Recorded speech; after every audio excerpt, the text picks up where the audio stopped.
Hello my dear friends, ನಮಸ್ಕಾರ. Dear friends, ನಾನಿವತ್ತು first year PUC practical ಎಕ್ಸಾಮಿನೇಷನ್ನ top to bottom ಇನ್ಫಾರ್ಮೇಷನ್ನ ಕೊಡ್ತಾ ಇದ್ದೀನಿ. ಟಾಪ್ ಟು ಬಾಟಮ್ ಇನ್ಫಾರ್ಮೇಷನ್ ಅಂತ ಹೇಳಿದ್ರೆ ಏನು ನೋಡಿ, ಔಟ್ ಆಫ್ 30 ಪ್ರಾಕ್ಟಿಕಲ್ ಎಕ್ಸಾಮಿನೇಷನ್ಗೆ 30 ಮಾರ್ಕ್ಸ್ ಇದೆ ಅಂತ ಗೊತ್ತು.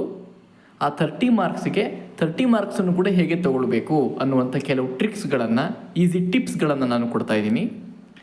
ಇಲ್ಲಿ ನಾನು ಸ್ಕೀಮ್ ಆಫ್ ಇವ್ಯಾಲ್ಯೂಯೇಷನ್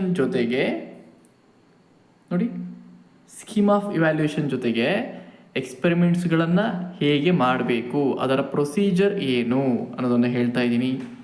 ಪ್ರೊಸೀಜರ್ ಆದಮೇಲೆ, ಎಕ್ಸ್ಪೆರಿಮೆಂಟ್ಸ್ಗಳನ್ನು ಮಾಡಿ ಆದಮೇಲೆ ಅದಕ್ಕೆ ಏನೇನು ಬರೀಬೇಕು ಅನ್ನೋದನ್ನು ಕೂಡ ಹೇಳ್ತಾ ಇದ್ದೀನಿ. ರೈಟಿಂಗ್ ಪಾರ್ಟ್, ಯಾವ್ಯಾವ ಕ್ವಶನಲ್ಲಿ ಯಾವ್ಯಾವ ಎಕ್ಸ್ಪೆರಿಮೆಂಟ್ಸ್ಗಳು ಬರುತ್ತೆ, 1ಗೆ ಯಾವುದು, 2ಗೆ ಯಾವುದು, 3rd ಕ್ವಶನಲ್ಲಿ ಯಾವ್ದು ಬರುತ್ತೆ, ಓಕೆ, ಆ ಒಂದು ಡೀಟೇಲ್ಸನ್ನು ಕೊಡ್ತಾ ಇದ್ದೀನಿ. ಆ್ಯಂಡ್ ಯಾವ್ಯಾವ ಕ್ವಶನ್ಸಿಗೆ ಎಷ್ಟೆಷ್ಟು ಮಾರ್ಕ್ಸ್ ಇದೆ, ವೆಯ್ಟೇಜ್, ಆ ವೆಯ್ಟೇಜನ್ನು ಕೂಡ ತಿಳಿಸ್ಕೊಡ್ತಾ ಇದ್ದೀನಿ. ಆ್ಯಂಡ್ ಆ ಕ್ವಶನ್ಸ್ಗಳಿಗೆ ಎಷ್ಟೆಷ್ಟು ಪಾಯಿಂಟ್ಸ್ಗಳನ್ನು ಬರೀಬೇಕು, ಒಂದೊಂದು ಪಾಯಿಂಟ್ಸಿಗೆ ಎಷ್ಟೆಷ್ಟು ಮಾರ್ಕ್ಸ್ ಇದೆ ಅನ್ನುವಂಥ ಕಂಪ್ಲೀಟ್ ಇನ್ಫಾರ್ಮೇಷನ್ನ ಈ ವಿಡಿಯೋದಲ್ಲಿ ತಿಳಿಸ್ತಾ ಇದ್ದೀನಿ. ಸೊ ಈ ವಿಡಿಯೋನ ಸ್ಕಿಪ್ ಮಾಡದೆ ಕಂಪ್ಲೀಟಾಗಿ ನೋಡಿ. ಆ್ಯಂಡ್ ನಾನು ಹೇಳೋ ಪಾಯಿಂಟ್ಸ್ಗಳನ್ನು ನೀಟಾಗಿ ಬರ್ಕೊಂಡ್ರೆ ಸ್ವಲ್ಪ ಹೆಲ್ಪ್ ಆಗುತ್ತೆ ನಿಮಗೆ, ಓಕೆನಾ. ಸೊ ಪ್ರಾಬ್ಲಮ್ ಏನಾಗುತ್ತೆ ಅಂತ ಹೇಳಿದ್ರೆ ನೋಡಿ, ಎಲ್ಲ ಕಾಲೇಜಸ್ಗಳಲ್ಲೂ ಫಸ್ಟ್ PUCಗಿಂತ ಸೆಕೆಂಡ್ PUCಯ ಪ್ರಾಕ್ಟಿಕಲ್ ಎಕ್ಸಾಮಿನೇಷನ್ಸ್ಗೆ ಮತ್ತು ಥಿಯರಿ ಎಕ್ಸಾಮಿನೇಷನ್ಸ್ಗಳಿಗೆ ಜಾಸ್ತಿ ಇಂಪಾರ್ಟೆನ್ಸನ್ನು ಕೊಡ್ತಾರೆ. ಫಸ್ಟ್ PUCಗೆ ಬಂದರೆ ಇಲ್ಲಿ ಪ್ರಾಕ್ಟಿಕಲ್ಸ್ಗಳನ್ನು ಎಷ್ಟೋ ಕಾಲೇಜಸ್ಗಳಲ್ಲಿ ಮಾಡೋದೇ ಇಲ್ಲ, ಓಕೆ, ಡೈರೆಕ್ಟ್ ಮಾರ್ಕ್ಸನ್ನು ಕೊಡ್ತಾರೆ. ಆ್ಯಂಡ್ ಕೆಲವು ಕಾಲೇಜಸ್ಗಳಲ್ಲಿ ಪ್ರಾಕ್ಟಿಕಲ್ಸ್ಗಳನ್ನು ಮಾಡಿರ್ತಾರೆ, ಬಟ್ ಅದಕ್ಕೆ ಪ್ರಾಕ್ಟಿಕಲ್ ಎಕ್ಸಾಮಿನೇಷನ್ಗೆ ಸಂಬಂಧಪಟ್ಟಂತೆ ಏನೇನು ಬರೀಬೇಕು ಅನ್ನೋದನ್ನು ಕೂಡ ಹೇಳಿರಲ್ಲ. ಯಾವ್ಯಾವುದನ್ನು ಓದಬೇಕು, ಯಾವ್ಯಾವ ಎಕ್ಸ್ಪೆರಿಮೆಂಟ್ಸ್ಗಳು ಬರುತ್ತೆ ಅನ್ನುವಂಥ ಇನ್ಫಾರ್ಮೇಷನ್ ನಿಮಗೆ ಕೊಟ್ಟಿರೋಲ್ಲ, ಹೌದಲ್ವಾ. ಹಾಗಾಗಿ ನಾನು ಅದರ ಬಗ್ಗೆ ಈ ವಿಡಿಯೋನ ಮಾಡ್ತಾ ಇದ್ದೀನಿ. ಸೊ ಈ ವಿಡಿಯೋನ ಸ್ಕಿಪ್ ಮಾಡದೆ ಕಂಪ್ಲೀಟಾಗಿ ನೋಡಿ, ಓಕೆನಾ. ಸೊ ಇದುವರೆಗೂ ಯಾರೂ ನನ್ನ ಚಾನಲ್ನ ಸಬ್ಸ್ಕ್ರೈಬ್ ಮಾಡ್ಕೊಂಡಿಲ್ಲ, ಸಬ್ಸ್ಕ್ರೈಬ್ ಮಾಡ್ಕೊಳ್ಳಿ. ನಾನು ಫಸ್ಟ್ PUC ಫೈನಲ್ ಎಕ್ಸಾಮಿನೇಷನ್ಗೆ ಬೇಕಾಗಿರುವಂಥ ಇಂಪಾರ್ಟೆಂಟ್ ಕ್ವಶನ್ಸ್ಗಳ ಮೇಲೆ ಕೂಡ ಒಂದು ವಿಡಿಯೋನ ಮಾಡಿದ್ದೀನಿ, ಅದನ್ನು ಹೋಗಿ ನೋಡ್ಬೋದು ಬೇಕು ಅಂತ ಹೇಳಿದ್ರೆ, ಓಕೆನಾ. ಓಕೆ, ಸ್ಟಾರ್ಟ್ ಮಾಡೋಣ. ನೋಡಿ, ಟೋಟಲ್ 6 ಕ್ವಶನ್ಸ್ಗಳಿರುತ್ತೆ, ಓಕೆ, 6 ಕ್ವಶನ್ಸ್ ಇದೆ. ಆ 6 ಕ್ವಶನ್ಸು 20 ಮಾರ್ಕ್ಸನ್ನು ಕ್ಯಾರಿ ಮಾಡುತ್ತೆ. So total 30 marks. ಇನ್ನು 10 ಮಾರ್ಕ್ಸ್ ಎಲ್ಲಿ ಹೋಯಿತು ಅಂತ ಕೇಳಿದ್ರೆ ನೋಡಿ, ವೈವಾ ಕ್ವಶನ್ಸ್ಗಳು ಏನು ಕೇಳ್ತಾರೆ ಅದಕ್ಕೆ 4 ಮಾರ್ಕ್ಸ್ ಇದೆ, ಪ್ರಾಕ್ಟಿಕಲ್ ರೆಕಾರ್ಡಿಗೆ 6 ಮಾರ್ಕ್ಸ್ ಇದೆ. ಇನ್ನು ಎಕ್ಸ್ಪೆರಿಮೆಂಟ್ಸು, ನೀವೇನು ಎಕ್ಸ್ಪೆರಿಮೆಂಟ್ಸ್ಗಳನ್ನು ಮಾಡಿ ಆ್ಯಂಡ್ ಅದನ್ನು ಬರಿತಿರೋ ಅದಕ್ಕೆ 20 ಮಾರ್ಕ್ಸ್ ಇದೆ, ಓಕೆ. ಸೊ 20 + 4 + 6 ಟೋಟಲ್ 30 ಮಾರ್ಕ್ಸ್ ಆಯಿತು, ಓಕೆ. ಈಗ ನಾವು ಈ 20 ಮಾರ್ಕ್ಸನ್ನು ಹೇಗೆ ಫಸ್ಟ್ ಸ್ಕೋರ್ ಮಾಡೋದು ಅನ್ನೋದ್ರ ಬಗ್ಗೆ ನಾನು ಫಸ್ಟ್ ಹೇಳ್ಕೊಡ್ತೀನಿ, ಆಮೇಲೆ ವೈವಾ ಕ್ವಶನ್ಸ್ಗಳನ್ನು ನಾನು ಡಿಸ್ಕಸ್ ಮಾಡ್ತೀನಿ, ಓಕೆನಾ. So will go to the first question.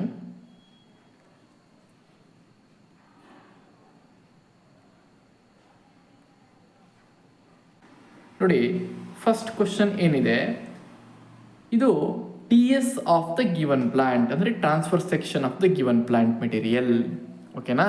So ಏನು transfer section of the given plant material ಅಂತ ಹೇಳಿದ್ರೆ ನೋಡಿ, ಇಲ್ಲಿ ಕೊಟ್ಟಿದ್ದಾರೆ ನೋಡಿ, dicot stem, monocot stem, dicot root, monocot root.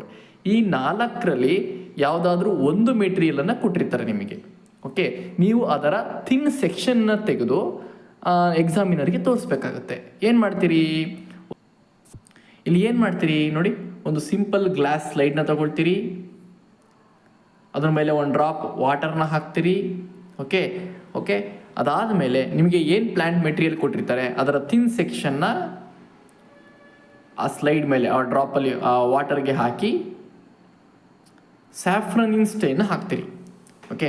ಸ್ಯಾಫ್ರನಿನ್ stain ಹಾಕಿದ್ಮೇಲೆ ಕವರ್ ಸ್ಲಿಪ್ ಹಾಕಿ ಮೈಕ್ರೋಸ್ಕೋಪಲ್ಲಿ ಫೋಕಸ್ ಮಾಡಿ ಎಕ್ಸಾಮಿನರ್ಗೆ ಅಥವಾ ನಿಮ್ಮ ಟೀಚರ್ಗೆ ತೋರಿಸ್ತೀರಿ. ನೋಡಿ, ಮೈಕ್ರೋಸ್ಕೋಪಲ್ಲಿ ಫೋಕಸ್ ಮಾಡಿದಾಗ ಡೈಕಾಟ್ ಸ್ಟೆಮ್ ಆದರೆ ಈ ಥರ ಕಾಣುತ್ತೆ, okay, ring like vascular bundle. ಅದೇ ಮೊನೊಕಾಟ್ ಸ್ಟೆಮ್ ಆದರೆ ನೋಡಿ ಈ ಥರ ಕಾಣುತ್ತೆ, ಸ್ಕ್ಯಾಟರ್ಡ್ ವ್ಯಾಸ್ಕ್ಯುಲರ್ ಬಂಡಲ್ಸ್. ಈ ಐಡೆಂಟಿಫೈಯಿಂಗ್ ಕ್ಯಾರೆಕ್ಟರ್ಗಳನ್ನು ಬರೀಬೇಕಾಗತ್ತೆ, ಓಕೆನಾ.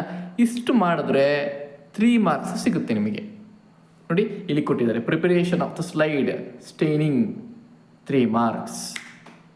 ಓಕೆ, ಈ ಟೋಟಲ್ ಎಕ್ಸ್ಪೆರಿಮೆಂಟಿಗೆ ಎಷ್ಟು ಮಾರ್ಕ್ಸು ಅಂದರೆ 5 ಮಾರ್ಕ್ಸು. 1/5 ಫಸ್ಟ್ ಕ್ವಶನ್ಗೆ ಟೋಟಲ್ 5 ಮಾರ್ಕ್ಸು. ಅದರಲ್ಲಿ 3 ಮಾರ್ಕ್ಸು ಸ್ಲೈಡ್ ಪ್ರಿಪ್ರೇಷನ್ಗಿದೆ. ಇನ್ನು 2 ಮಾರ್ಕ್ಸ್ ಏನಕ್ಕಿರುತ್ತೆ? ಈಗ ನೋಡಿ, ಈಗ ಅದ್ರ ಮೇಲೆ ನೀವು ಕಮೆಂಟ್ ಮಾಡಬೇಕು. ಕಮೆಂಟ್ ಮಾಡೋದಂದ್ರೇನು? ಈಗ ನಿಮಗೆ ಹೇಳಿದ್ನಲ್ಲ, dicot stem, monocot stem, dicot root, monocot root ಕೊಟ್ಟಿರ್ತಾರೆ ಅಂತ. ಯಾವುದು ಕೊಟ್ಟಿರ್ತಾರೆ ಅಂತ ನಿಮಗೆ ಹೇಳಲ್ಲ, ಜಸ್ಟ್ ಮೆಟೀರಿಯಲ್ ಕೊಟ್ಟಿರ್ತಾರೆ. ಅದರ ಸೆಕ್ಷನ್ ತೆಗೆದು ಅನಾಟಮಿಕಲ್ ಕ್ಯಾರೆಕ್ಟರ್ಗಳನ್ನು ನೋಡಿ ಅದು ಮೊನೊಕಾಟ, ಡೈಕಾಟ ನೀವು ಐಡೆಂಟಿಫೈ ಮಾಡಬೇಕಾಗುತ್ತೆ. ಐಡೆಂಟಿಫೈ ಮಾಡಿ ಅದನ್ನು ಮೊನೊಕಾಟ್ ಅಂತಲೇ ಯಾಕೆ ಹೇಳ್ತಾ ಇದ್ದೀರಿ, ಅಥವಾ ಮೊನೊಕಾಟ್ ಸ್ಟೆಮ್ ಅಂತ ಯಾಕೆ ಹೇಳ್ತಾ ಇದ್ದೀರಿ? ಸ್ಟೆಮ್ಮಲ್ಲೇ ಬೇರೆ ಅನಾಟಮಿಕಲ್ ಫೀಚರ್ಸ್ ಇರುತ್ತೆ, ರೂಟಲ್ಲೇ ಬೇರೆ ಅನಾಟಮಿಕಲ್ ಫೀಚರ್ಸ್ ಇರುತ್ತೆ. ಸೊ ಅದನ್ನು ಡೈಕಾಟ್ ಸ್ಟೆಮ್ ಅಂತ ಯಾಕೆ ಹೇಳ್ತಾ ಇದ್ದೀರಿ? Ring arrangement of vascular bundle ಇರುತ್ತೆ. ಮೊನೊಕಾಟ್ ಸ್ಟೆಮ್ ಅಂತ ಯಾಕೆ ಹೇಳ್ತಾ ಇದ್ದೀರಿ? ಸ್ಕ್ಯಾಟರ್ಡ್ ವ್ಯಾಸ್ಕ್ಯುಲರ್ ಬಂಡಲ್ಸ್ ಇರುತ್ತೆ, ಹೌದಲ್ವಾ? ಈ ಥರ ಅಟ್ಲೀಸ್ಟ್ 2 ಪಾಯಿಂಟ್ಸ್ಗಳನ್ನು ಬರಿಬೇಕಾಗುತ್ತೆ ನೀವು. ಓಕೆ, ನೋಡಿ ಇಲ್ಲಿ ಕೊಟ್ಟಿದ್ದಾರೆ 2 ರೀಸನ್ಸ್, ಹೌದಾ? 2 ರೀಸನ್ಸ್ಗಳನ್ನು ಬರಿಬೇಕಾಗುತ್ತೆ. ಅದು ಮೊನೊಕಾಟ್ ಅಂತ ಹೇಳೋದಕ್ಕೆ ಏನು ರೀಸನ್ಸ್ ಇದೆ, ಡೈಕಾಟ್ ಅಂತ ಹೇಳೋದಕ್ಕೆ ಏನು ರೀಸನ್ಸ್ ಇದೆ, ಇದನ್ನು ಬರಿಬೇಕಾಗುತ್ತೆ.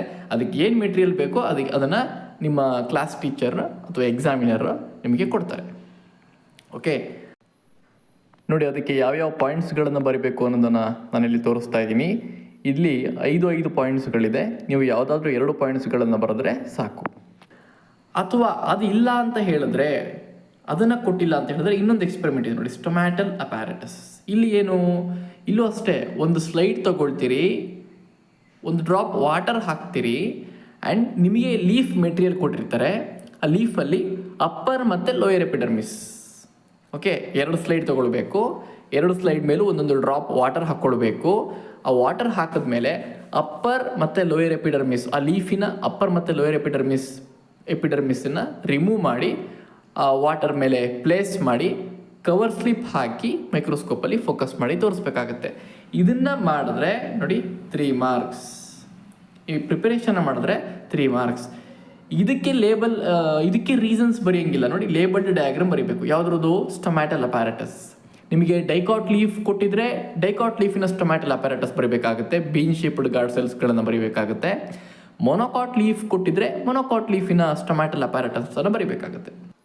ನೋಡಿ, ಇಲ್ಲಿ ಏನು ಡಯಾಗ್ರಾಮ್ನ ಅದನ್ನು ತೋರಿಸ್ತಾ ಇದ್ದೀನಿ. ಈ ಡಯಾಗ್ರಾಮನ್ನು ಬರೆದು ಅದರ ಪಾರ್ಟ್ಸ್ಗಳನ್ನು ಲೇಬಲ್ ಮಾಡಬೇಕು. ಈಗ ನಾನು ತೋರಿಸ್ತಿರುವಂಥದ್ದು ಡೈಕಾಟ್ ಲೀಫಿನ ಸ್ಟೊಮ್ಯಾಟ. ಓಕೆ, ಡೈಕಾಟ್ ಲೀಫಿನ ಸ್ಟೊಮ್ಯಾಟಲ್ ಅಪ್ಯಾರಟಸ್ಸು. ಈ ಡಯಾಗ್ರಾಮನ್ನು ನೀವು ಬರೀಬೇಕಾಗತ್ತೆ. ಓಕೆ, ಇದಕ್ಕೆ ಏನೇನು ಮೆಟೀರಿಯಲ್ಸ್ ಬೇಕೋ ಆ ಮೆಟೀರಿಯಲನ್ನು ನಿಮಗೆ ಅವರೇ ಪ್ರೊವೈಡ್ ಮಾಡ್ತಾರೆ, ನೀವೇನೋ ತೊಗೊಂಡು ಹೋಗೋಂಗಿಲ್ಲ. ಓಕೆ, ಇದು first experiment. Total 5 marks. Total 5 marks. ಪ್ರಿಪರೇಷನ್ಗೆ 3 ಮಾರ್ಕ್ಸು.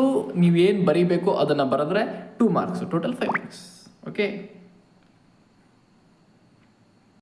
ನೋಡಿ ಆಮೇಲೆ ಇಲ್ಲಿ ಆಫ್ ದ 5 ಎಕ್ಸ್ಪೆರಿಮೆಂಟ್ಸ್ ಯಾವ್ಯಾವುದು? 1, 2, 3, 4, 5. 1 will be selected by each student on the basis of selection by lottery system ಅಂತ ಇದೆ, ಹೌದಾ? ಅಂದರೆ 5 ಎಕ್ಸ್ಪೆರಿಮೆಂಟ್ಗಳಲ್ಲಿ ಯಾವುದಾದ್ರೂ ಒಂದು ಬರುತ್ತೆ ನಿಮಗೆ. ಅಥವಾ ಅಷ್ಟು ಜನಕ್ಕೆ ಒಂದೇ ಮೆಟೀರಿಯಲನ್ನು ಕೊಡ್ಬೋದು, ಅಥವಾ 2 ಮೆಟೀರಿಯಲ್ನ ಕೊಡ್ಬೋದು. ಇದು ಎಕ್ಸಾಮಿನರ್ ಮೇಲೆ ಡಿಪೆಂಡ್ ಆಗಿರುತ್ತೆ. ಸೊ ಪ್ರೊಸೀಜರ್ ಇರೋದು ಏನು, ರೂಲ್ ಇರೋದೇನು, 5 ಎಕ್ಸ್ಪೆರಿಮೆಂಟ್ಸ್ಗಳಲ್ಲಿ ಯಾವುದಾದ್ರೂ ಒಂದು ಮಾತ್ರ ಬರುತ್ತೆ. ಓಕೆ, ಅದನ್ನು ನೀವು ಪರ್ಫಾರ್ಮ್ ಮಾಡಿ ಅದಕ್ಕೆ ಬೇಕಾಗಿರುವಂಥ ರೈಟಿಂಗ್ ಪಾರ್ಟನ್ನು ಬರೀಬೇಕಾಗತ್ತೆ. Okay, so next second question. ಇದು ಪ್ಲಾಂಟ್ ಟ್ಯಾಕ್ಸಾನಮಿ ಮೇಲೆ ಡಿಪೆಂಡ್ ಆಗಿರುವಂಥ ಕ್ವಶನ್ನು, ಮತ್ತು ಎಂಜಿಯೋಸ್ಪರ್ಮ್ ಮಾರ್ಫಾಲಜಿ. ಓಕೆ, ಟ್ಯಾಕ್ಸಾನಮಿಯಿಂದ ಕ್ವಶನ್ ಕೇಳ್ಬೋದು, ಅಥವಾ ಮಾರ್ಫಾಲಜಿ ಮೇಲೆ ಕ್ವಶನ್ನ ಕೇಳ್ತಾರೆ. ಏನು ನೋಡಿ, ಇಲ್ಲಿ ಯಾವುದೋ ಒಂದು ಪ್ಲ್ಯಾಂಟನ್ನು ಬಿ ಅಂತ ಬರೆದು ಇಟ್ಟಿರ್ತಾರೆ. ಓಕೆ, ಅದು ಫ್ಯಾಮಿಲಿ ಸೊಲೆನೇಸಿ ಫ್ಯಾಮಿಲಿಯ ಒಂದು ಪ್ಲ್ಯಾಂಟನ್ನು, ಅದು ದತ್ತುರ ಇರ್ಬೋದು, ಅಥವಾ ಸೊಲಾನಮ್ ಟ್ಯೂಬರೋಸಮ್ ಪೊಟ್ಯಾಟೊ ಪ್ಲ್ಯಾಂಟ್ ಇರ್ಬೋದು. ಆ ಪ್ಲ್ಯಾಂಟ್ಸ್ಗಳನ್ನು ಬಿ ಅಂತ ಬರೆದು ಇಟ್ಟಿರ್ತಾರೆ. ನೀವು ಆ ಪ್ಲಾಂಟ್ ಯಾವುದು ಅಂತ ಐಡೆಂಟಿಫೈ ಮಾಡಬೇಕು. ಅದು ಪೊಟ್ಯಾಟೊ ಪ್ಲಾಂಟ್ ಆಗಿದ್ದರೆ ಸೈಂಟಿಫಿಕ್ ನೇಮ್ ಬರೀಬೇಕು. ನೋಡಿ, ಸೈಂಟಿಫಿಕ್ ನೇಮ್ ಬರೀಬೇಕು, ಸೊಲಾನಮ್ ಟ್ಯೂಬರೋಸಮ್. ಬರೆದು ಅದಕ್ಕೆ ಸಂಬಂಧಪಟ್ಟಂತೆ 8 ಕ್ಯಾರೆಕ್ಟರ್ಸ್ಗಳನ್ನು ಬರೀಬೇಕು. 8 ಕ್ಯಾರೆಕ್ಟರ್ಸ್ ಯಾಕೆ ಅಂದರೆ ಒಂದೊಂದು ಕ್ಯಾರೆಕ್ಟರ್ಗೆ ಹಾಫ್ ಮಾರ್ಕು. ಅಂದರೆ ಫ್ಯಾಮಿಲಿ ಸೊಲೆನೇಸಿ ಕ್ಯಾರೆಕ್ಟರ್ನ ಬರಿಬೇಕಾಗುತ್ತೆ. 8 ಕ್ಯಾರೆಕ್ಟರ್ಗಳನ್ನು ಬರಿಬೇಕಾಗುತ್ತೆ. 8 ಕ್ಯಾರೆಕ್ಟರ್ಗಳಿಗೆ half mark. So total 4 marks. ನೋಡಿ, ಆ ಸೊಲನೇಸಿ ಫ್ಯಾಮಿಲಿಯ 8 ಸಿಂಪಲ್ ಕ್ಯಾರೆಕ್ಟರ್ಗಳನ್ನು ನಾನಲ್ಲಿ ಡಿಸ್ಪ್ಲೇ ಮಾಡ್ತಾ ಇದ್ದೀನಿ. ಈ ಕ್ಯಾರೆಕ್ಟರ್ಗಳನ್ನು ಬರ್ಕೊಳ್ಳಿ ಆ್ಯಂಡ್ ಪ್ರಾಕ್ಟೀಸ್ ಮಾಡಿ. ಇದೇ ಕ್ಯಾರೆಕ್ಟರ್ಗಳನ್ನು ನೀವು ಅಲ್ಲಿ ಬರೀಬಹುದು. ಬೇಕು ಅಂದರೆ ಎಕ್ಸ್ಟ್ರಾ ಪಾಯಿಂಟ್ಸ್ಗಳನ್ನು ಕೂಡ ಬರೀಬಹುದು. ಓಕೆ, ಅದಿಲ್ಲ ಅಂತ ಹೇಳಿದ್ರೆ, ಅಥವಾ ಇಲ್ಲಿ ಕ್ಯಾರೆಕ್ಟರ್ಗಳನ್ನು ಬರೀಲಿಕ್ಕೆ ಕೇಳ್ತಾರೆ, ಅಥವಾ ನೋಡಿ ಫ್ಲೋರಲ್ ಫಾರ್ಮುಲಾ, ಫ್ಲೋರಲ್ ಡಯಾಗ್ರಾಮ್ನ ಬರೆಯೋದಕ್ಕೆ ಕೇಳ್ತಾರೆ. ಅದೇ ಫ್ಯಾಮಿಲಿ, ಅದೇ ಪ್ಲಾಂಟಿನ ಫ್ಲೋರಲ್ ಫಾರ್ಮುಲಾ ಅಥವಾ ಫ್ಲೋರಲ್ ಡಯಾಗ್ರಾಮ್ನ ಬರಲಿಕ್ಕೆ ಕೇಳ್ತಾರೆ. ಇಲ್ಲೂ ಅಷ್ಟೇ, ಸೈಂಟಿಫಿಕ್ ನೇಮ್ ಬರೆದ್ರೆ 1 ಮಾರ್ಕು. ಓಕೆ, ಫ್ಲೋರಲ್ ಫಾರ್ಮುಲಾ ಬರೆದ್ರೆ 2 ಮಾರ್ಕ್ಸು, ಫ್ಲೋರಲ್ ಡಯಾಗ್ರಾಮ್ ಬರೆದ್ರೆ 2 ಮಾರ್ಕ್ಸು, ಟೋಟಲ್ಲು 5 ಮಾರ್ಕ್ಸ್ ಇರುತ್ತೆ. ಎ ಮತ್ತು ಬಿಗೆ 5 ಮಾರ್ಕ್ಸು. ಓಕೆ, ಯಾವುದ್ರು ಫ್ಲೋರಲ್ ಫಾರ್ಮುಲಾ, ಯಾವ್ದು ಫ್ಲೋರಲ್ ಡಯಾಗ್ರಾಮ್ ಬರೀತೀರಿ? ಸೊಲನೇಸಿ ಫ್ಯಾಮಿಲಿ ಇದೆಯಲ್ಲ ಅದರದ್ದೇನೆ. ಸೊ ಅದು ಮ್ಯಾನ್ಯಲಲ್ಲಿದೆ, ಅದನ್ನು ನೀವು ನೋಡ್ಕೊಂಡು ಹೋಗಬೇಕಾಗತ್ತೆ. ನೋಡಿ, ಆ ಸೊಲನೇಸಿ ಫ್ಯಾಮಿಲಿಯ ಫ್ಲೋರಲ್ ಫಾರ್ಮುಲಾ ಮತ್ತು ಫ್ಲೋರಲ್ ಡಯಾಗ್ರಾಮನ್ನು ನಾನಿಲ್ಲಿ ತೋರಿಸ್ತಾ ಇದ್ದೀನಿ. ಸೊ ಇದನ್ನು ಬರ್ಕೊಳ್ಳಿ. ಫ್ಲೋರಲ್ ಡಯಾಗ್ರಾಮಿಗೆ 2 marks, floral formula 2 marks. Okay, ನೋಡಿ ಈಗ ಪ್ಲಾಂಟ್ ಟ್ಯಾಕ್ಸಾನಮಿ ಆಯಿತು, ಇಂಜಸ್ ಪರ್ ಮಾರ್ಫಾಲಜಿ. ಓಕೆ, ಇಲ್ಲಿ ನಿಮಗೆ 2 ಥರದ ಇನ್ಫ್ಲೋರೆಸೆನ್ಸನ್ನು ತೋರಿಸಿರ್ತಾರೆ. ರೆಸಿಮೋಸ್ ಇನ್ಫ್ಲೋರೆಸೆನ್ಸು, ಸೈಮೋಸ್ ಇನ್ಫ್ಲೋರೆಸೆನ್ಸ್. ಓಕೆ, 2 ಇನ್ಫ್ಲೋರೆಸೆನ್ಸಿಂದ ಒಂದೊಂದು ಪ್ಲಾಂಟನ್ನು ಪ್ಲೇಸ್ ಮಾಡಿರ್ತಾರೆ. ನೋಡಿ, B3 ಅಂತ ಒಂದು ಪ್ಲಾಂಟು, B4 ಅಂತ ಒಂದು ಪ್ಲಾಂಟು. ಓಕೆ, B3 ಅಂತ ಒಂದು ಪ್ಲಾಂಟ್ ಇಟ್ಟಿರ್ತಾರೆ, B4 ಅಂತ ಒಂದು ಪ್ಲಾಂಟ್ ಇಟ್ಟಿರ್ತಾರೆ. ನೀವು ಆ B3 ಪ್ಲಾಂಟ್ ಯಾವುದು, ಅದು ರೆಸಿಮೋಸ್ ಇನ್ಫ್ಲೋರೆಸೆನ್ಸ್ ಆಗಿರುತ್ತೆ. ಅದರಲ್ಲಿ ಯಾವುದಾದ್ರೂ ಒಂದು ಟೈಪ್ ಆಗಿರುತ್ತೆ, ಅದನ್ನು ನೀವು ಬರಿಬೇಕು. ಅದು ಸಿಂಪಲ್ ರೆಸಿಮಾ, ಸ್ಪೈಕಾ ಅಥವಾ ಕ್ಯಾಟ್ಕಿನ್ನ, ಅದನ್ನು ನೀವು ಬರಿಬೇಕಾಗತ್ತೆ. ಅಥವಾ B4 ಅಂತ ಇಟ್ಟಿರ್ತಾರೆ, ಅದರಲ್ಲಿ ಮೊನೊಕೇಶಿಯಲ್ ಯಾವುದು, ಡೈಕೇಶಿಯಲ್ಲ ಅಥವಾ ಪಾಲಿಕೇಶಿಯಲ್ಲ ಅಂತ ನೀವು ಐಡೆಂಟಿಫಿಕೇಶನ್ ಮಾಡಿದ್ರೆ 1 ಮಾರ್ಕು, ಕಮೆಂಟ್ಸ್ ಮಾಡಿದ್ರೆ 1.5 ಮಾರ್ಕ್. ಓಕೆ, ಐಡೆಂಟಿಫಿಕೇಷನ್ಗೆ 1 ಮಾರ್ಕ್ ಇರುತ್ತೆ. ನೋಡಿ, ಐಡೆಂಟಿಫಿಕೇಶನ್ 1 ಮಾರ್ಕ್, 1 ಮಾರ್ಕ್, 2 ಮಾರ್ಕ್ಸ್ ಆಯಿತು. ಕಮೆಂಟಿಗೆ 1.5 ಆ್ಯಂಡ್ 1.5, 3 ಮಾರ್ಕ್ಸ್ ಆಯಿತು. ಕರೆಕ್ಟಾ? Total 5 marks. 2 ಇನ್ಫ್ಲೋರೆಸೆನ್ಸಿಂದ ಒಂದೊಂದು ಪ್ಲಾಂಟನ್ನ ಇಟ್ಟಿರ್ತಾರೆ. ಸೊ ನಾನು ಏನು ಹೇಳ್ತಾ ಇದ್ದೀನಿ ನೋಡಿ, ಲಾಸ್ಟಲ್ಲಿ ನಾನು ಈ ಸಿಂಪಲ್ಲಾಗಿ ಏನು ಮಾಡ್ತಾರೆ, ಹೇಗೆ ಹೇಳ್ತಾರೆ ಅನ್ನೋದನ್ನು ಕೂಡ ನಾನು ಹೇಳ್ಕೊಡ್ತೀನಿ. ಓಕೆ, ಸಿಂಪಲ್ಲಾಗಿ ಹೇಗೆ ಮಾಡಬಹುದು ಅನ್ನೋದನ್ನು ನೋಡಿ. ಈ ಪಿಕ್ಚರ್ಲಿ ನಾನು ತೋರಿಸ್ತಾ ಇದ್ದೀನಿ. Identification of inflorescence 1 marks. Any 3 ಕಮೆಂಟ್ಸ್ಗಳನ್ನು ಮಾಡಿದ್ರೆ ಅದಕ್ಕೆ 1.5 marks. Total 2.5 marks. 2.5 total 5 marks ಇರುತ್ತೆ. ಇಲ್ಲಿ ಸಿಂಪಲ್ ರೆಸಿಮು, ಸ್ಪೈಕು ಮತ್ತು ಕ್ಯಾಟ್ಕಿನಿಗೆ ಬೇಕಾಗಿರೋ ಎಕ್ಸ್ಪ್ಲನೇಷನ್ ಇದೆ. ನೋಡಿ, ಈ ಇಮೇಜಲ್ಲಿ panicle, spadix, corymb, umbel, head or capitulum, ಈ ಒಂದು ಇನ್ಫ್ಲೋರೆಸೆನ್ಸ್ಗಳ ಎಕ್ಸ್ಪ್ಲನೇಷನ್ ಇದೆ. ಆ್ಯಂಡ್ ಕೆಳಗಡೆ ಕೊಟ್ಟಿದ್ದಾರೆ ನೋಡಿ, preferably simple raceme, spike, umbel and head inflorescence can be given ಅಂತ ಕೊಟ್ಟಿದ್ದಾರೆ. ಓಕೆ, ನೋಡಿ 3rd ಕ್ವಶನ್, ಬಯೋಕೆಮಿಕಲ್ ಟೆಸ್ಟ್. ಇದಕ್ಕೆ 3 ಮಾರ್ಕ್ಸ್ ಇರುತ್ತೆ ಟೋಟಲ್. ಏನು ಬಯೋಕೆಮಿಕಲ್ ಟೆಸ್ಟ್ ಅಂತ ಹೇಳಿದ್ರೆ, ನೋಡಿ ನಿಮಗೆ ಯಾವುದೋ ಒಂದು ಸ್ಯಾಂಪಲ್ನ ಕೊಟ್ಟಿರ್ತಾರೆ.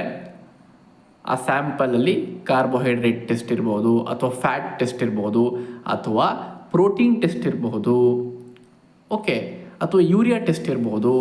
ಅದನ್ನು ನೀವು ಕಂಡುಹಿಡಿಬೇಕಾಗತ್ತೆ. ಅದು ಪ್ರೆಸೆಂಟ್ ಆಬ್ಸೆಂಟ್ ಅನ್ನೋದನ್ನು ನೀವು ಕಂಡುಹಿಡಿಬೇಕಾಗತ್ತೆ.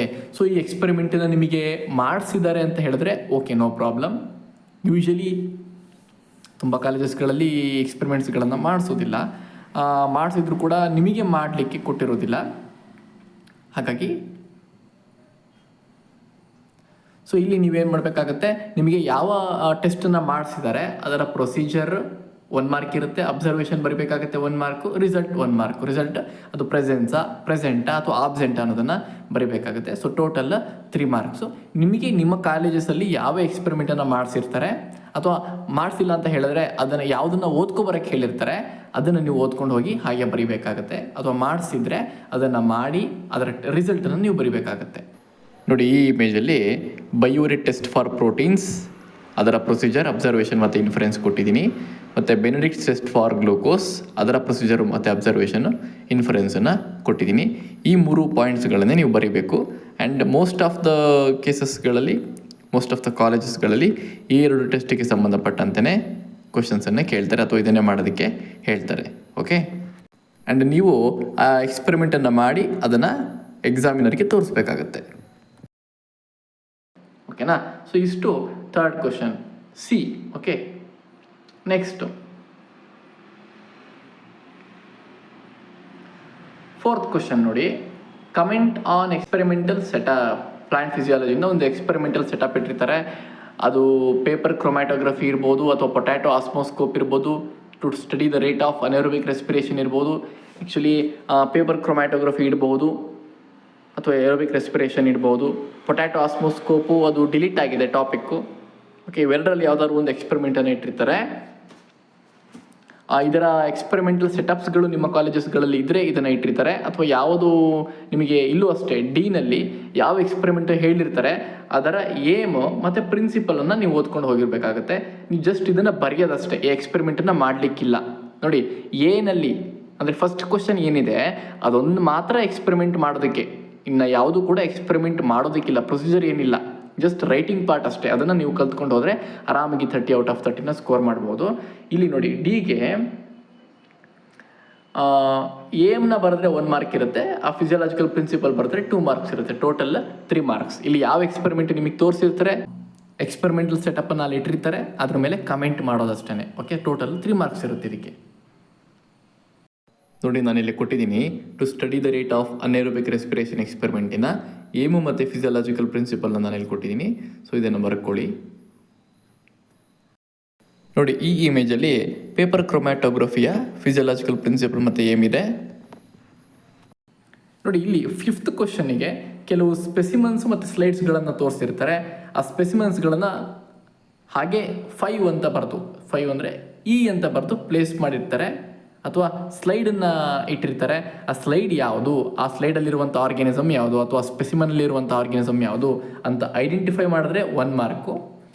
ಅದನ್ನು ಈಗ ಫಾರ್ ಎಕ್ಸಾಂಪಲ್ ಆಸ್ಕ್ಯಾರಿಸ್ ಇಟ್ಟಿದ್ರು ಅಂತ ಹೇಳಿ ಅಂತ ಅಂದ್ಕೊಳ್ಳಿ. ಆಸ್ಕ್ಯಾರಿಸ್ ಅಂತಲೇ ಯಾಕೆ ಹೇಳ್ತಾ ಇದ್ದೀರಿ, ಎಲಾಂಗೇಟೆಡ್ ಬಾಡಿ ಅಥವಾ ರೌಂಡ್ ವರ್ಮ್. ಓಕೆ, ಆ ಥರದ ಐಡೆಂಟಿಫೈಯಿಂಗ್ ಕ್ಯಾರೆಕ್ಟರ್ಗಳನ್ನು ಬರೀಬೇಕು ಕಮೆಂಟಲ್ಲಿ. ಓಕೆ, ಅದಕ್ಕೆ 1 ಮಾರ್ಕ್ ಇರುತ್ತೆ. ಟೋಟಲ್ 2 ಮಾರ್ಕ್ಸ್ ಇದಕ್ಕೆ. ಹೀಗೆ 2 ಮಾರ್ಕ್ಸ್ ಟೋಟಲ್. ಐಡೆಂಟಿಫಿಕೇಷನ್ಗೆ 1 ಮಾರ್ಕ್ ಇರುತ್ತೆ, ಕಮೆಂಟಿಗೆ 1 ಮಾರ್ಕ್ ಇರುತ್ತೆ. ಟೋಟಲ್ 2 ಮಾರ್ಕ್ಸ್ ಇರುತ್ತೆ. ಓಕೆನಾ? ಇಲ್ಲೂ ಅಷ್ಟೇ, ನೀವು ಎಕ್ಸ್ಪೆರಿಮೆಂಟ್ ಏನು ಮಾಡಲಿಕ್ಕಿಲ್ಲ, ಐಡೆಂಟಿಫೈ ಮಾಡಿ ಅದ್ರ ಮೇಲೆ ಕಮೆಂಟ್ ಮಾಡೋದು. ನೋಡಿ, ಕಾಮನ್ ಆಗಿ ಎಲ್ಲ ಕಾಲೇಜಸ್ಗಳಲ್ಲೂ ಇಡುವಂಥ ಸ್ಪೆಸಿಮನ್ಸ್ಗಳಂದರೆ ಇವೇನೆ: ಸ್ಪೈರೋಗೈರಾ, ರೈಸೋಪಸ್ಸು, ಮರ್ಕ್ಯಾಂಚಿಯಾ, ಡ್ರೈಆಪ್ಟೆರಿಸ್, ಲೈಕೆನ್ಸ್ಗಳು. ಓಕೆ, ಅದರಲ್ಲಿ 3 ಟೈಪ್ಸ್ ಇದೆ. ನೋಡಿ, 6th ಕ್ವೆಶ್ಚನ್ನು ಇಲ್ಲೂ ಅಷ್ಟೇ ಸ್ಪೆಸಿಮನ್ ಐಡೆಂಟಿಫಿಕೇಷನ್ ಇದೆ. ಸ್ಪೆಸಿಮನ್ ಅಥವಾ ಸ್ಲೈಡ್ ಐಡೆಂಟಿಫಿಕೇಷನ್ ಇರುತ್ತೆ. ಐಡೆಂಟಿಫಿಕೇಷನ್ಗೆ 1 ಮಾರ್ಕ್ ಇರುತ್ತೆ, ಅದ್ರ ಮೇಲೆ ಕಮೆಂಟ್ ಮಾಡಿದ್ರೆ 1 ಮಾರ್ಕ್ ಇರುತ್ತೆ. Total 2 marks. 6th ಕ್ವಶನ್ ಎಫ್ಗೆ 2 ಮಾರ್ಕ್ಸ್ ಇರುತ್ತೆ. ಓಕೆನಾ? ಇಲ್ಲೂ ಅಷ್ಟೇ ನೋಡಿ, ಅನಿಮಲ್ಸು ನೋಡಿ, ಇಲ್ಲಿ ಏನೇನು ಸ್ಪೆಸಿಮನ್ಸ್ಗಳು ಅಥವಾ ಸ್ಪೆಸಿಮನ್ಸ್ಗಳು ಯಾವ್ಯಾವುದು ಅಥವಾ ಸ್ಲೈಡ್ಸ್ಗಳನ್ನು ಯಾವ್ಯಾವುದು ತೋರಿಸಿರಬೇಕು ಅನ್ನೋದನ್ನು ಕೂಡ ಇಲ್ಲಿ ಕೊಟ್ಟಿದ್ದಾರೆ. ನಿಮ್ಮ ಕಾಲೇಜಲ್ಲಿ ಯಾವ್ಯಾವ ಸ್ಪೆಸಿಮನ್ಸ್ ಅವೈಲಬಲ್ ಇರುತ್ತೆ ಅದನ್ನು ತೋರಿಸಿರ್ತಾರೆ. ಅದನ್ನು ನೀವು ಅಬ್ಸರ್ವೇಷನಲ್ಲಿ ಬರ್ಕೊಂಡಿರ್ತೀರಿ. ಸೊ ನೀಟಾಗಿ ನೆನ್ಪಿಟ್ಕೊಂಡು ಹೋಗಿ ಅದನ್ನು ಐಡೆಂಟಿಫೈ ಮಾಡಿ ಅದರ ಮೇಲೆ ಕಮೆಂಟ್ ಮಾಡಬೇಕಾಗತ್ತೆ. ನೋಡಿ, ಕಾಮನ್ ಆಗಿರುವಂಥ ಸ್ಪೆಸಿಮನ್ಸ್ಗಳು ಅಂದರೆ ಇವೇನೆ: ಅಮೀಬಾ ಇರ್ಬೋದು, ಹೈಡ್ರಾ, ಆಸ್ಕ್ಯಾರಿಸ್ ಲುಂಬ್ರಿಕಾಯ್ಡಸ್, ಲೀಚು, ಪ್ರಾನ್ ಮತ್ತು ಸ್ಟಾರ್ ಫಿಶ್ಶು. ಇವುಗಳ ಕ್ಯಾರೆಕ್ಟರ್ಗಳನ್ನು ನೋಡ್ಕೊಳ್ಳಿ. ಅಥವಾ ಸ್ಕೋಲಿಡನ್ ಶಾರ್ಕ್, ಅಥವಾ ರಾನಾ ಟೈಗ್ರಿನ ಫ್ರಾಗ್. ಸೊ ಇವು ಕಾಮನ್ ಆಗಿರುವಂಥ ಸ್ಪೆಸಿಮನ್ಸ್ಗಳು. ಈ ಐಡೆಂಟಿಫೈಯಿಂಗ್ ಕ್ಯಾರೆಕ್ಟರ್ಗಳನ್ನು ನೀಟಾಗಿ ನೋಡಿಕೊಂಡು ಬರ್ಕೊಳ್ಳಿ. ಓಕೆನಾ? ಅಥವಾ ಹ್ಯೂಮನ್ ಸ್ಕೆಲಿಟನ್ ಮೇಲೆ ಕೂಡ ಕ್ವಶನ್ನ ಕೇಳ್ಬೋದು. ಆ ಸ್ಕಲ್ಗಳ ಮೇಲಿರ್ಬೋದು, ಹ್ಯೂಮನ್ ಸ್ಕಲ್ ಇರ್ಬೋದು, ವರ್ಟಿಬ್ರಲ್ ಕಾಲಮ್ಮು, ಅದು ಯಾವ್ದಾರ ಒಂದು ಬೋನನ್ನು ಎಫ್ ಅಂತ ನೇಮ್ ಮಾಡಿ ಇಟ್ಟಿರ್ತಾರೆ, ಎಫ್ ಅಂತ ಲೇಬಲ್ ಮಾಡಿ ಇಟ್ಟಿರ್ತಾರೆ. ಆ ಎಫ್ ಯಾವುದು ಅನ್ನೋದನ್ನು ನೀವು ಐಡೆಂಟಿಫೈ ಮಾಡಬೇಕಾಗತ್ತೆ. ಈಗ ನೀವು ನೋಡಿ, ನಿಮಗೆ ಕಂಪ್ಲೀಟಾಗಿ ಗೊತ್ತಿದ್ರೆ ಈಸಿಯಾಗಿ ಎಕ್ಸಾಮನ್ನು ಒಂದು ಹಾಫ್ ಆನ್ ಅವರಲ್ಲಿ ಮುಗಿಸಿ ಬರ್ತಾ ಇರ್ಬೋದು. ಇದನ್ನೆಲ್ಲ ನೀಟಾಗಿ ಓದ್ಕೊಂಡು ಹೋಗಿದರೆ ಹಾಫ್ ಆನ್ ಅವರಲ್ಲಿ ಎಕ್ಸಾಮನ್ನು ಕಂಪ್ಲೀಟ್ ಬರೆದು ಅದಕ್ಕೆ ಬೇಕಾಗಿರೋದನ್ನೆಲ್ಲ ಕೊಟ್ಟು ಬರ್ತಾ ಇರ್ಬೋದು, ವೈವಾ ಕ್ವಶನ್ಸ್ಗಳನ್ನು ಹೇಳಿ. ಓಕೆ, ಸೊ ಹಾಗಾಗಿ ನೀಟಾಗಿ ಓದ್ಕೊಂಡು ಹೋಗಬೇಕಾಗತ್ತೆ. ನೋಡಿ, ಜಾಯಿಂಟ್ಸ್ಗಳಿರ್ಬೋದು, ಬೋನ್ಸ್ಗಳ ನೇಮ್ ಇರ್ಬೋದು, ಜಾಯಿಂಟ್ಸ್ಗಳಿರ್ಬೋದು, ಟೈಪ್ ಆಫ್ ಜಾಯಿಂಟ್ಸ್ ಇರ್ಬೋದು, ಅದನ್ನೆಲ್ಲ ಎಫಲ್ಲಿ ಕೇಳ್ತಾರೆ. ಓಕೆ, ಎಫಲ್ಲಿ ಅನಿಮಲ್ ಸ್ಪೆಸಿಮನ್ಸ್ ಯೂಶ್ವಲಿ, ಅಥವಾ ಹ್ಯೂಮನ್ ಸ್ಕೆಲಿಟನ್ ಮೇಲೆ ಕ್ವಶನ್ಸು, ಅದರ ಪಾರ್ಟ್ಸು, ಹ್ಯೂಮನ್ ಸ್ಕೆಲಿಟನ್ ಪಾರ್ಟ್ಸು, ಇದ್ರ ಮೇಲೆ ಕ್ವಶನ್ ಇರುತ್ತೆ. ಓಕೆ, ಸೊ ಇಷ್ಟು 20 ಮಾರ್ಕ್ಸ್ ಆಯಿತು. ಓಕೆ, ಫಸ್ಟ್ ಕ್ವಶನಿಗೆ 5 ಮಾರ್ಕ್ಸು, ಸೆಕೆಂಡ್ ಕ್ವಶನಿಗೆ 5 ಮಾರ್ಕ್ಸು, ಥರ್ಡ್ ಕ್ವಶನಿಗೆ 3 ಮಾರ್ಕ್ಸು, ಫೋರ್ತ್ ಕ್ವಶನಿಗೆ 3 ಮಾರ್ಕ್ಸು, 5th ಕ್ವಶನಿಗೆ 2 ಮಾರ್ಕ್ಸು, 6th ಕ್ವಶನಿಗೆ 2 ಮಾರ್ಕ್ಸು. ಟೋಟಲ್ 20 ಮಾರ್ಕ್ಸ್ ಆಯಿತು. ಇನ್ನು ರಿಮೈನಿಂಗ್ ವೈವಾ ಕ್ವಶನ್ಸ್ಗಳನ್ನು ಏನು ಕೇಳ್ತಾರೆ ಅದಕ್ಕೆ 4 ಮಾರ್ಕ್ಸ್ ಇರುತ್ತೆ, ಪ್ರಾಕ್ಟಿಕಲ್ ರೆಕಾರ್ಡಿಗೆ 6 ಮಾರ್ಕ್ಸ್ ಇರುತ್ತೆ, ಟೋಟಲ್ 30 ಮಾರ್ಕ್ಸ್. ಓಕೆನಾ? ಸೊ ನಾನು ಏನು ಹೇಳಿದ್ದೀನಿ ಇನ್ಫಾರ್ಮೇಷನ್ನ ಅದನ್ನು ನೀಟಾಗಿ ನೋಡ್ಕೊಳ್ಳಿ, ಒಂದು ಕಡೆ ಬರೆದಿಟ್ಕೊಳ್ಳಿ. ಸೊ ಬರೆದಿಟ್ಕೊಂಡ್ರೆ ನಿಮಗೆ ಬಹಳ ಈಸಿ ಆಗುತ್ತೆ. ನೋಡಿ, ಇನ್ನೊಂದು ಸತಿ ಬ್ರೀಫಾಗಿ ಸಿಂಪಲಾಗಿ ಹೇಳ್ಬಿಡ್ತೀನಿ. ಫಸ್ಟ್ ಕ್ವಶನಿಗೆ ಯಾವುದಾದ್ರೂ ಒಂದು ಸ್ಟೆಮ್ಮನ್ನು, ಯೂಶಲಿ ಸ್ಟೆಮ್ ಕೊಡ್ತಾರೆ, ರೂಟ್ ಕೊಡೋದು ರೇರ್. ಸ್ಟೆಮ್ ಕೊಡ್ತಾರೆ, ಅದು ಮೊನೊಕಾಟ್ ಸ್ಟೆಮ್ ಇರ್ಬೋದು ಅಥವಾ ಡೈಕಾಟ್ ಸ್ಟೆಮ್ ಇರ್ಬೋದು. ಯೂಶಲಿ ಅಷ್ಟು ಜನಕ್ಕೆ ಒಂದೇ ಮೆಟೀರಿಯಲ್ ಕೊಡ್ತಾರೆ, ಡೈಕಾಟ್ ಅಥವಾ ಮೊನೊಕಾಟು. ಅದನ್ನು ನೀವು ಸೆಕ್ಷನ್ ತೆಗೆದು ತೋರಿಸಿ ಅದರ ಮೇಲೆ ಬರಿಬೇಕು, 5 ಮಾರ್ಕ್ಸು. ಅಥವಾ ಫಸ್ಟ್ ಕ್ವಶನಲ್ಲಿ ಅಥವಾ ಸ್ಟೊಮ್ಯಾಟಲ್ ಅಪ್ಯಾರಟಸ್ಸು, ಅದರ ಸ್ಟೊಮ್ಯಾಟಲ್ ಅಪ್ಯಾರಟಸನ್ನು ನೀವು ಫೋಕಸ್ ಮಾಡಿ ತೋರಿಸ್ಬೇಕಾಗುತ್ತೆ, ಡೈಕಾಟ್ ಅಥವಾ ಮೊನೊಕಾಟ್ ಲೀಫಿಂದು, ಅದಕ್ಕೆ 5 ಮಾರ್ಕ್ಸು. ಓಕೆ, ಅವೆರಡರಲ್ಲಿ ಯಾವ್ದಾರು ಒಂದು ಬರುತ್ತೆ. ಇನ್ನು ಬಿನಲ್ಲಿ ಇನ್ಫ್ಲೋರೆಸೆನ್ಸ್ ಟೈಪ್ಸ್ ಅಥವಾ ಫ್ಯಾಮಿಲಿ ಕ್ಯಾರೆಕ್ಟರ್. ಯೂಶಲಿ ಯಾವ್ದಾದ್ರು ಒಂದು ಪ್ಲ್ಯಾಂಟನ್ನು, ಸೊಲೆನೇಸಿ ಫ್ಯಾಮಿಲಿ ಯಾವ್ದಾದ್ರು ಒಂದು ಪ್ಲ್ಯಾಂಟನ್ನು ಇಟ್ಟಿರ್ತಾರೆ, ಅದರ ಕ್ಯಾರೆಕ್ಟರ್ಗಳನ್ನು ಓದ್ಕೊಂಡು ಹೋಗಿ ಇನ್ಫ್ಲೋರೆಸೆನ್ಸ್ ತೋರಿಸಿದ್ರೆ ಅದನ್ನು ಓದ್ಕೊಂಡು ಹೋಗಿ ಅವೆರಡರಲ್ಲಿ ಯಾವ್ದಾದ್ರು ಒಂದು ಕೊಡ್ತಾರೆ. ಓಕೆನಾ? ಇನ್ನು ಸಿ ಕ್ವಶನಲ್ಲಿ ಬಯೋಕೆಮಿಕಲ್ ಟೆಸ್ಟು 3 ಮಾರ್ಕ್ಸ್ ಇರುತ್ತೆ. ನೀವು ಯಾವ ಟೆಸ್ಟನ್ನು ಮಾಡಿಸಿರ್ತಾರೆ ಆ ಟೆಸ್ಟನ್ನು ಓದ್ಕೊಂಡು ಹೋಗಿ ನೀಟಾಗಿ ಬರೆದು ಬನ್ನಿ. ಇನ್ನು ಡಿನಲ್ಲಿ ಫಿಸಿಯಾಲಜಿಕಲ್ ಪ್ರಿನ್ಸಿಪಲ್ಸು ಮತ್ತು ಏಮು. ಓಕೆ, ಎಕ್ಸ್ಪೆರಿಮೆಂಟಲ್ ಸೆಟಪ್ಪು ಅದನ್ನು ಅಲ್ಲಿ ಪ್ಲೇಸ್ ಮಾಡಿರ್ತಾರೆ, ಅದು ಯಾವ ಎಕ್ಸ್ಪೆರಿಮೆಂಟಲ್ ಸೆಟಪ್ ಅನ್ನೋದನ್ನು ನೀವು ಐಡೆಂಟಿಫೈ ಮಾಡಿ ಅದ್ರ ಮೇಲೆ ಕಮೆಂಟ್ ಮಾಡಬೇಕು. So total 3 marks. ಇ ಮತ್ತು ಎಫ್ ಅಲ್ಲಿ ಸ್ಲೈಡ್ ಅಥವಾ ಸ್ಪೆಸಿಮೆನ್ಸ್ಗಳನ್ನ ಇಟ್ಟಿರ್ತಾರೆ, ಅದನ್ನು ಐಡೆಂಟಿಫೈ ಮಾಡಿ ಅದ್ರ ಮೇಲೆ ಕಮೆಂಟ್ ಮಾಡಬೇಕು. ಓಕೆ, ಸೊ ಇದಕ್ಕೆ ಕಂಪ್ಲೀಟ್ ಪ್ರಿಪರೇಷನ್ ಬೇಕಾಗುತ್ತೆ. ಬಯಾಲಜಿ ಅಬ್ಸರ್ವೇಷನ್ಸಲ್ಲಿ ಏನು ಬರ್ಕೊಂಡಿರ್ತೀರಿ ಅದನ್ನೆಲ್ಲ ನೀಟಾಗಿ ನೋಡ್ಕೊಳ್ಳಿ. ಸ್ಲೈಡನ್ನು ನೀವು ಲ್ಯಾಬಲ್ಲಿ ನೋಡಿದಾಗ ಗೊತ್ತಾಗಿರುತ್ತೆ, ಬಟ್ ಅದನ್ನು ಮತ್ತೆ ಎಕ್ಸಾಮಿನೇಷನಲ್ಲಿ ಇಟ್ಟಾಗ ಗೊತ್ತಾಗಲ್ಲ, ಕನ್ಫ್ಯೂಷನ್ ಆಗುತ್ತೆ. ಪ್ರಾಕ್ಟಿಕಲ್ ಕ್ಲಾಸಸ್ಗಳಲ್ಲಿ ಆ ಸ್ಲೈಡ್ಸ್ಗಳಲ್ಲಿ ಅದ್ರ ಮೇಲೆ ನೇಮ್ ಇರುತ್ತೆ, ಅದು ಯಾವುದು ಅಂತ ಗೊತ್ತಾಗ್ಬಿಡುತ್ತೆ, ಈಸಿಯಾಗಿ ಗೊತ್ತಾಗುತ್ತೆ. ಇದು ಗೊತ್ತಾಗುತ್ತೆ ಎಕ್ಸಾಮಲ್ಲಿ ಅಂತ ಅಂದ್ಕೊಂಡು ಹೋಗಿರ್ತೀರಿ, ಬಟ್ ಎಕ್ಸಾಮಲ್ಲಿ ಅದು ಕನ್ಫ್ಯೂಷನ್ ಆಗುತ್ತೆ. ಸೊ ಸ್ಲೈಡ್ಸ್ಗಳನ್ನು ನೀಟಾಗಿ ನೋಡ್ಕೊಂಡು ಹೋಗಿ ಸ್ಪೆಸಿಮೆನ್ಸ್ಗಳನ್ನು ಈಸಿಯಾಗಿ ಐಡೆಂಟಿಫೈ ಮಾಡ್ಬೋದು. ಓಕೆ, ಸೊ ಇಷ್ಟು first P U C practical ಎಕ್ಸಾಮಿನೇಷನ್ನ ಪ್ರೊಸೀಜರ್ ಇರ್ಬೋದು, ರೈಟಿಂಗ್ ಪಾರ್ಟ್ ಇರ್ಬೋದು ಅಥವಾ ವೆಯ್ಟೇಜ್ ಇರ್ಬೋದು. ಸೊ ಇದನ್ನು ನೀಟಾಗಿ ನೋಡ್ಕೊಳ್ಳಿ, ಓದ್ಕೊಳ್ಳಿ, ಆ್ಯಂಡ್ ನಿಮ್ಮ ಫ್ರೆಂಡ್ಸ್ಗಳಿಗೆ ಇದನ್ನು ಶೇರ್ ಮಾಡಿ ಗೊತ್ತಿಲ್ಲದಿರೋರಿಗೆ.